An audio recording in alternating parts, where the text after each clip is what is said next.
Hey guys, so today you and I are going to talk about who I would hire.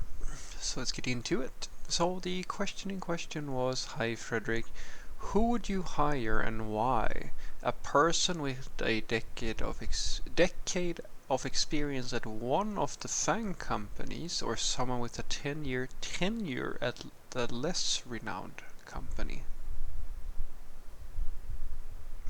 I would probably hire the most qualified person, but that's just how I roll, pretty much. It's the same I've always said. I've had a string of people come to me in astonishment when I tell them that years of experience does not equal skill. I know, it sounds weird, and I've said it on many occasions before, that it doesn't really matter at the end of the day how long you have done something if you haven't reached in that time the sort of criteria that what we're put to, for the specific position or whatever you're doing. So basically the way that I try to make my engineering managers think is that the first and foremost thing that you have to do in order to figure out who to hire is to know what criteria are you going to put on that person. That's number one. And this is the inconvenient truth for most IT companies. The engineering managers are not qualified to do that, which is something that ties into something I also said 100 times before, and I will say it to anybody in front of any crowd. IT has a pretty big problem with that we hire managers who don't actually understand the work, which in turn they go and hire engineers based on very little experience. And herein lies a pretty significant problem.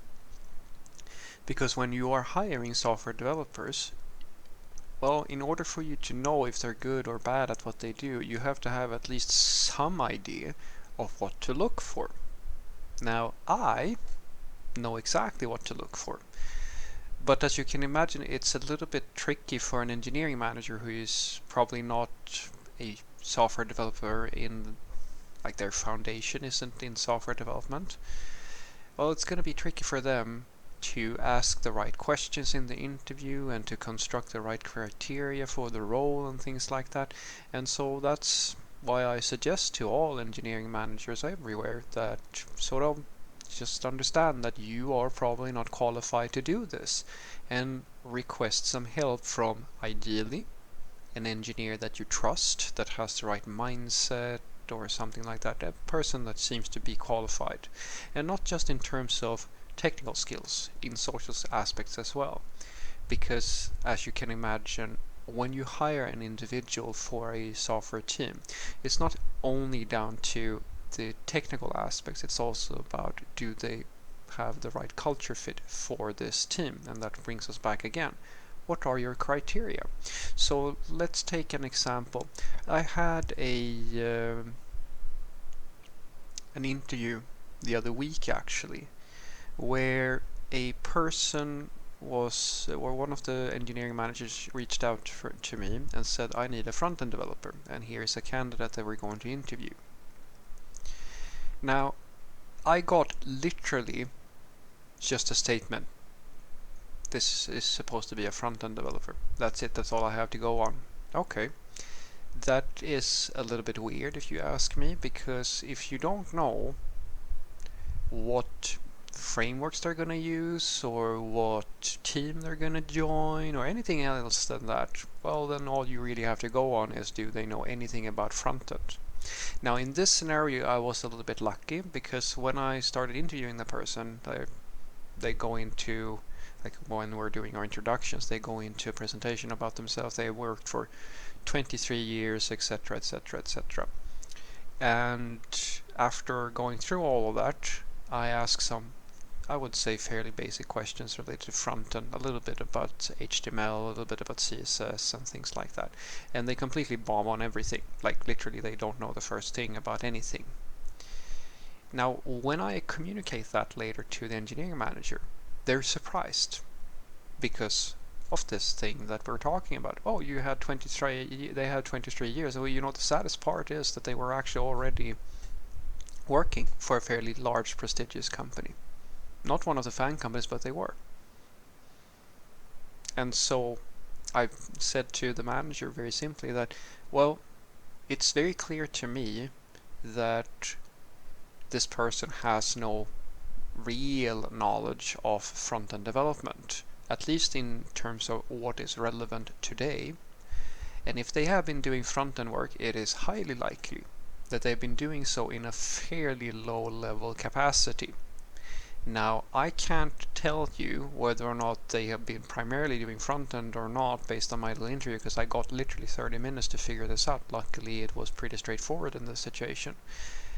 And so I said that if you had told me that this individual was, for example, supposed to work in a low-scale team, like there's not much in terms of requirements and things like that, maybe you could have had a use for them, potentially. I wouldn't probably not have still recommended them because like the level was so low, but at the very least it would have been nice if I knew what type of team you're joining. And the same thing goes for fan company versus not fan company. It is irrelevant if they have been working for a fan company or some other company and so forth, because even if you are in a prestigious company, that doesn't necessarily mean that you've been doing anything meaningful. You could have been phoning it in for all those years and like you've actually done absolutely fuck all, like really. And guys, this happens all the time. I meet on a fairly regular basis software developers who are supposed to be senior level developers, yet they don't know even the basics about, say, testing or things like that. And that's why I tell people it doesn't really matter how long or from what company you come. You always have to make sure that you know what skills are required to work in your specific environment first and foremost, and then you structure your hiring process based on that. That is the primary thing that any good engineer manager should do. That's the thing that I always do. As I said, you can even go and check it. I think I made a few videos about that, where it doesn't matter. I can tell you every single question I will ask you in the interview, all of them, ahead of time. You can practice as much as you want. And there is no way that you are going to fake it or like in some way get around it and so forth, because sadly for you, at least in my case, I know what a real answer sounds like, and when I'm dealing with someone who is sort of just trying to fluff around and like trying to basically live off this thing as I'm talking about, like they are trying to live off the fact that they have so many years of experience or they have worked for that company or that company, I don't give a shit at all. And I've said so in other videos as well. I don't even look at the CV. I don't need to, because if you can't tell me the basics about our craft, then it is irrelevant to me what else you have been doing. So what I want you to take away from this is that I would not hire, like it doesn't matter to me if it's a fan company or a 10-year at some other less renowned company. It comes down to what you know how to do, like what do you know. And as I said, in order to figure that out, it is as easy as knowing the craft yourself. And that is something that I'm fortunate enough to do, which means that for me, interviewing people is as easy as, as I said, like for me, that specific candidate, it took 15 minutes to figure out that this person doesn't know the first thing about, in this case, it was front-end. But I've had candidates as well where it was more tricky, where due to poor communication and things like that, it was very difficult to determine, do they actually know anything, or is it just that they're very, very nervous when we do the interview? Because that's something that you need to account for as well. Some people are just nervous, and that can be really, really challenging sometimes. But on average, the basics are always going to be the same. Know what team you're hiring for. So in other words, do you need a junior, a mid-level, a senior? Do you need someone who's really, really autonomous, or someone like, what type of profile are you trying to match towards? And then make sure that you actually know what criteria are necessary to fulfill in order to survive in that environment. So in this case, this person wouldn't have needed fairly up-to-date knowledge about front-end development, yet everything that they knew has been, it was not in any way, even though they've been working in another company for many years, it wasn't relevant for this specific position. So I urge you, don't just hire people because they have been quote unquote doing the job somewhere else or they've worked for a certain amount of years. You need to check that they know how to do the work in your specific company. Have a great day.